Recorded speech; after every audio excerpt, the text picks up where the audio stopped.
26F. I'm anxious about moving in with my boyfriend, 29M. Because I take some really gnarly poops. Yes, you read that correctly.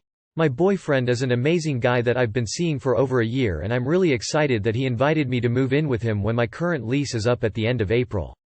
The only problem is that I'm afraid he's going to regret his decision once he realizes that the lovely young woman he's welcomed into his one-bathroom condo takes poops that could put a truck driver to shame.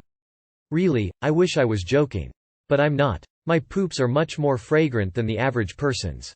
I've seen doctors and, fortunately, there's no medical issue that I can blame it on. It just seems that the combination my diet, heavy and cruciferous veggies, spices, and cheese, my healthy appetite. I'm only 5 feet 3 inches, but I can out-eat my boyfriend and most guys I know. And the fact that I rarely go more than once every other day, no matter how much fiber I try to consume, makes for some truly grotesque number twos. You do not want to go in there for a solid 30 minutes after I've been pooping, and no amount of Febreze is going to save you. Even courtesy flushes are mostly ineffective. Until now I've successfully avoided introducing this delightful ability of mine to my current boyfriend, or past boyfriends. It was just a matter of holding it in for a few hours or making an excuse to run down to the hotel lobby or out to Starbucks. But I know I'm not going to be able to do that every time, and besides, even if I tried, the local Starbucks would probably blacklist me once the employees realized the same lady was defiling their bathroom every other day. My current roommate is my BFF since college, so she's used to my horrific bathroom smells. I'll let her know when I'm about to drop bombs so she can use the bathroom first, and she knows well to stay away afterward.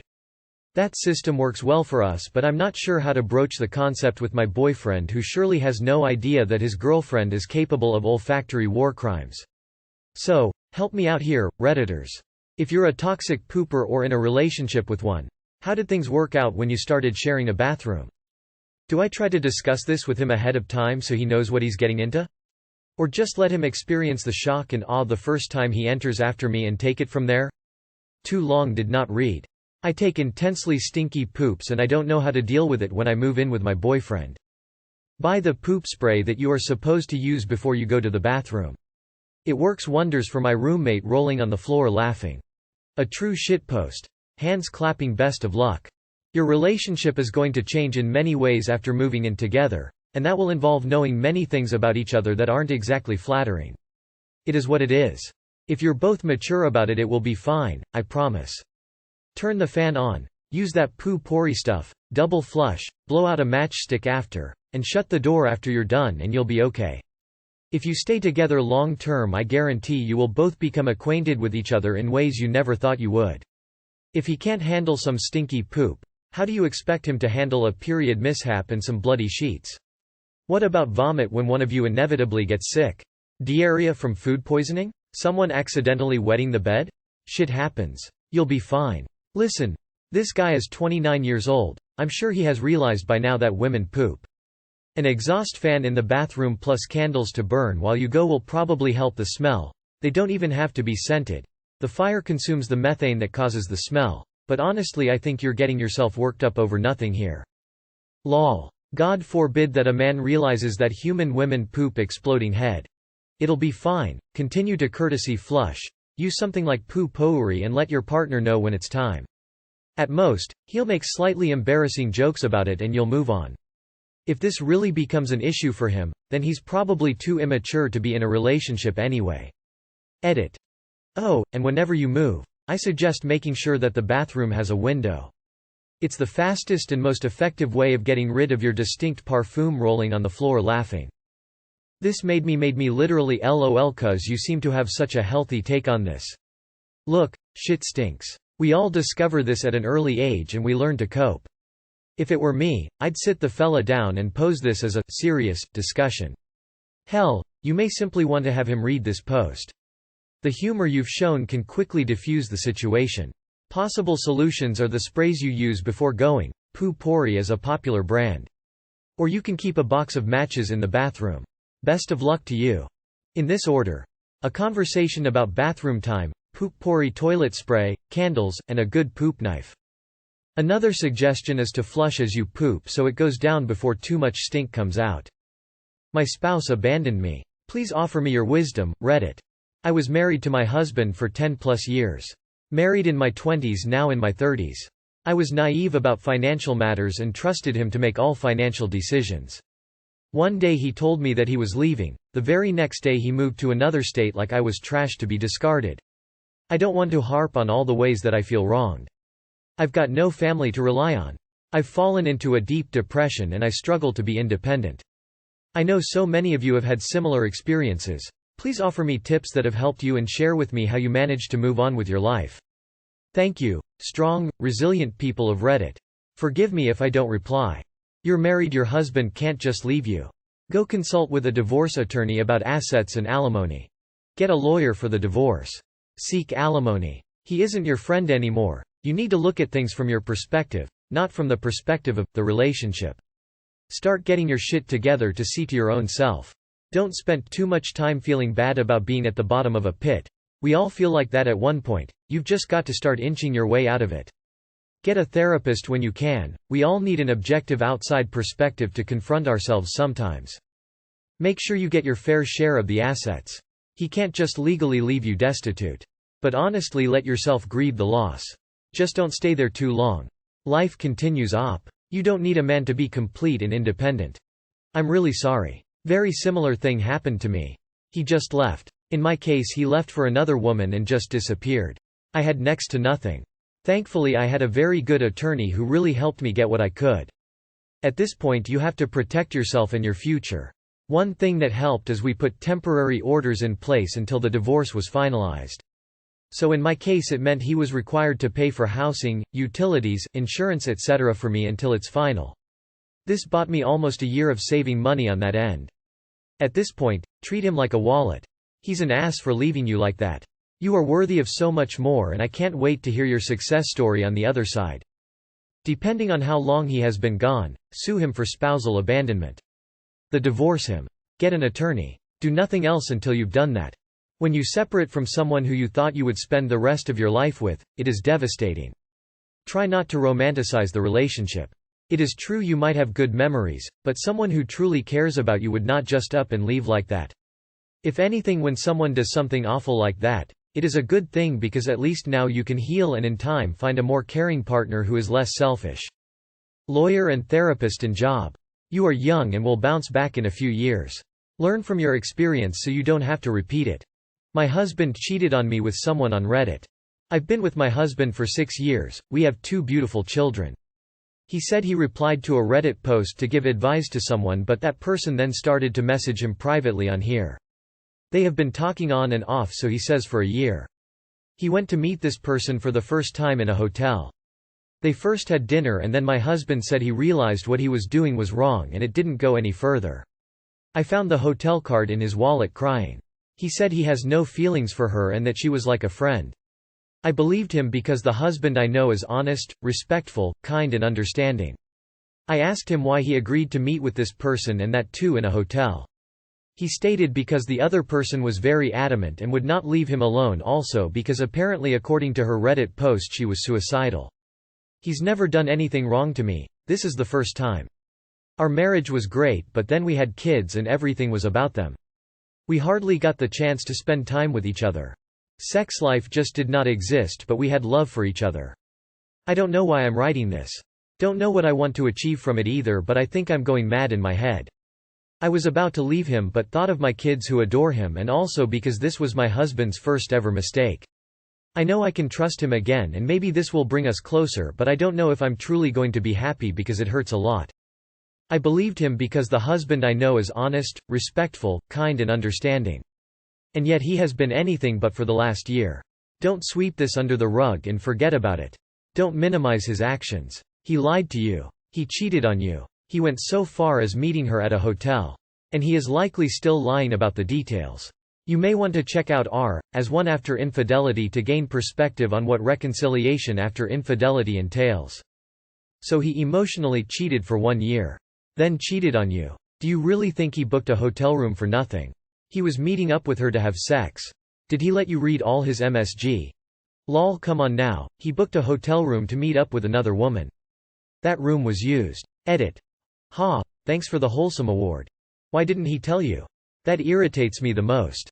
Hey honey, I gave someone advice on Reddit and now she messaged me. Funny how the internet works, now I have a new chat partner haha. I don't think it's wrong to chat with people. It's not wrong to meet up. The weird part is that he didn't tell you for a year. I mean not that he has to run to you and tell you every little detail of his day, but in my opinion something like this would just come up naturally at some point. So why didn't he tell you? 1. If he didn't do anything and didn't plan to do anything again, he wouldn't still have the hotel card in his wallet as a souvenir. 2. This is the first time you've caught him. 3. Dude started an affair with someone random he met online. How will that bring you closer together? Why won't it happen again? He's blaming this woman for making him cheat on you? It takes a lot of planning to carry out his escapade and he could have said he can't at any moment. I'm sorry he broke your trust. He was living in an online fantasy for a year. And the ending to the fantasy was to meet up for real. However, he may then have come out of his trance and really did nothing with her. You know him better than anyone. Talk it out and work together to make sure it won't happen again. I asked him why he agreed to meet with this person and that too in a hotel. He stated because the other person was very adamant and would not leave him alone, also because apparently according to her Reddit post she was suicidal. For what it's worth, my friend's ex used to say this sort of stuff whenever she was worried he was cheating. Turns out he just was plainly cheating and was the one who initiated stuff like kissing other people at parties. "This crazy Jezebel made me do it" line has been used for centuries. My fiancé put up a pillow barrier in our bed and won't take it down. Okay, I'll make it clear that I recognize that I'm going to come off as bonkers in this post, but let me try to explain the whole thing.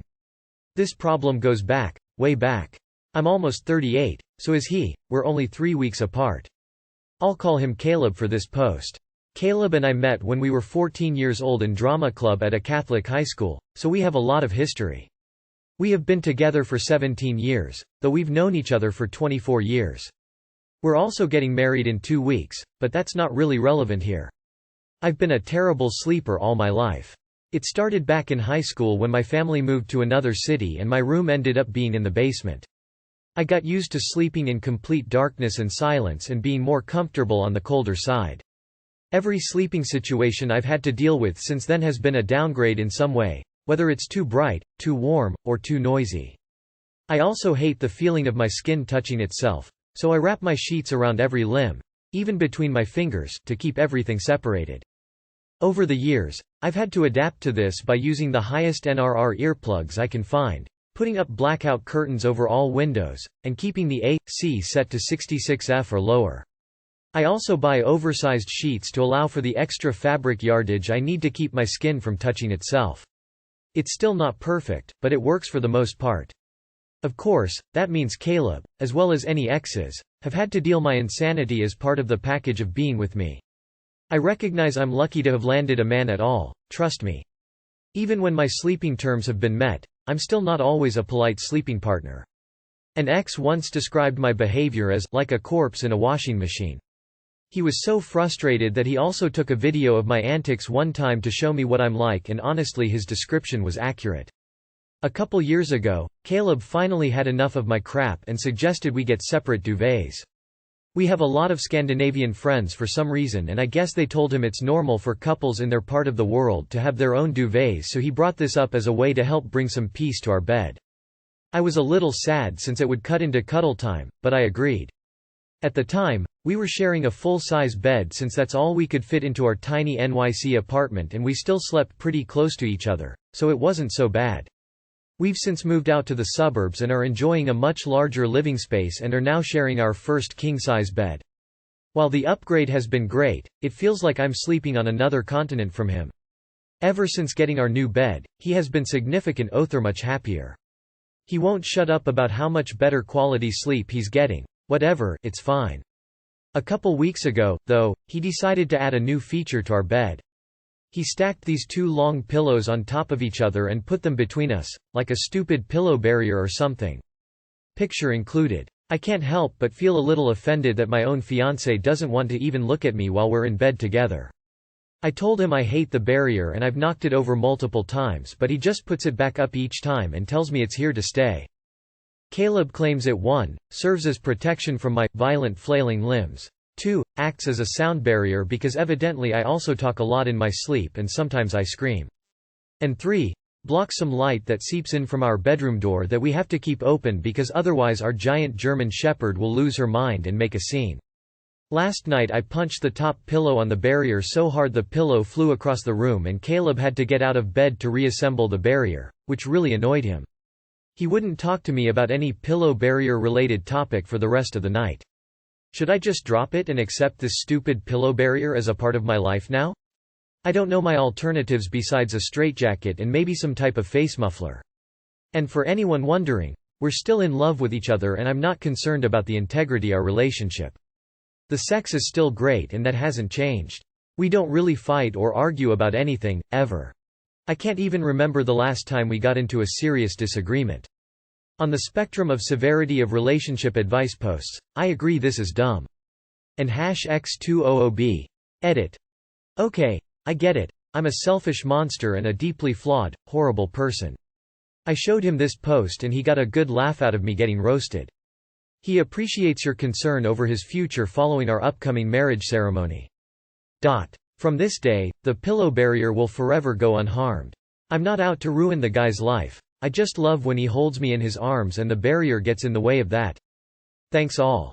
I find it odd that you think it's perfectly fine to have a lot of interventions in place for you to be able to sleep, but you protest at his own interventions so that he might sleep better. It sounds like you are very difficult to sleep with. He just wants to get some rest, which you're taking very personally. Quite a double standard. I think you should drop it, because if you really flail and talk in your sleep like you describe, you're lucky he's not insisting on separate bedrooms. I would. There are many couples that do quite well sleeping in separate rooms. The fact that he wants to marry you with all your crazy sleep crap is astounding. You have so many things set in place that __ must be done, __ in order for you to sleep, and I'm assuming he respects that. He has a couple little things that help him sleep from all your crazy sleep shit and you get your feelings all hurt and want to stop him from doing them. You sound unfair and selfish in that regards. If I were him, I would have kept the full-sized bed, got another full-sized bed and had us sleep on separate sides of the room. But instead he decided to be nice and just get a king with a pillow barrier. What you seem to be describing is a situation where you have a remarkable number of peculiarities surrounding your sleep habits and your fiancé has been accommodating to all of them. He has one and you are pissed at him. Once you are married for a little while, I think you'll start seeing this type of behavior in other aspects of your life. Why do you want to ruin Caleb's sleep? You'll probably be better off in separate rooms. Him not wanting to be whacked by an active sleeper or woken up by your noises isn't unreasonable. You also need a sleep study. You might have multiple sleep disorders. This isn't 'cause of the basement bedroom that was a coincidence. See a doctor. Sleep is one of the most important things for both mental and physical health. I feel people need to get rid of the need to fit into societal norms and do what's best for their particular situations. My husband snores. I like having our 110 pounds long shepherd on the bed. I work morning shifts. Husband works evenings. We got separate bedrooms and it's probably the best move we could have ever made. We still tuck each other in, snuggle, etc., but sleep separately. Yeah, we get weird looks from old traditional-minded, people, but who cares? We get great sleep. You should give it a try. It won't mean you love each other any less hard.